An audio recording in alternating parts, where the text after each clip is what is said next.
America నూతన అధ్యక్షుడు Donald Trump పుణ్యమాని గ్రీన్ కార్డు అందని ద్రాక్ష కానుంది. అమెరికాలో గ్రీన్ కార్డుల జారీని కఠినతరం చేసేందుకు డొనాల్డ్ ట్రంప్ సారథ్యంలోని రిపబ్లికన్ ప్రభుత్వం వడివడిగా అడుగులు వేస్తోంది.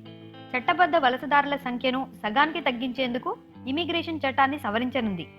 దీంతో గ్రీన్ కార్డు అమెరికాలో శాశ్వత పౌరత్వం పొందాలనుకునే వారిలో సగం మంది ఆశలు అడియాచలుగానే మిగలనున్నాయి.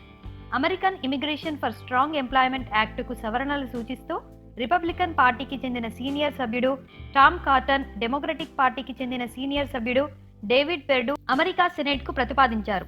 నైపుణ్యం ఆధారంగా ఇచ్చే వీసాల్లో సగానికి కోత విధించాలన్న ప్రధాన ఎజెండాతో ఇమిగ్రేషన్ చట్టాన్ని సవరించాలని వీరు సెనెట్ ను కోరారు. ఇప్పటి వరకు గ్రీన్ కార్డు శాశ్వత నివాసానికి ఏటా 10 లక్షల మందికి అనుమతి లభించేది. ఈ బిల్లుకు సెనెట్ ఆమోదం తెలిపితే ఏటా 5 లక్షల మందికి అనుమతి లభించనుంది. ఈ బిల్లు అమల్లోకి వస్తే సాధారణంగా ఓ భారతీయుడికి 10 ఏళ్లలో రావాల్సిన గ్రీన్ కార్డ్ 35 ఏళ్లలో వచ్చే పరిస్థితి నెలకొంటుంది. అయితే ఈ ప్రతిపాదనల్లో H1B వీసాలకు సంబంధించిన అంశాలు లేవు.